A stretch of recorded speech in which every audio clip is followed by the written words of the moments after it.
Հավերժ դասական ու անզուգական սևակը, անգամ մահվան մասին խոսելիս չի կորցրել իր խորհրդությունը։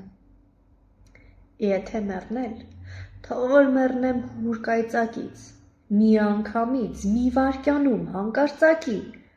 այնքան արդար, խղճիս ձայնին միշտ ունկնդիր, որ համաձայն բիբլիական հին լեգենդին հանգիստ անցնեմ և ասեղի նեղլիկ ծակից։ Եթե մեռնել, թող սպանվեմ, թող կործանվեմ, այնպես ապրած և բան արած, որ նորածին մանուկների տեսքով նորից վերածնվեմ, իմ անունով կնքեն նրանց։ Եթե գանվել Փարոսի պես, արնաքանվել Հերոսի պես, և քրքրվել դրոշի պես, եթե մեռնել, բայց առայժմ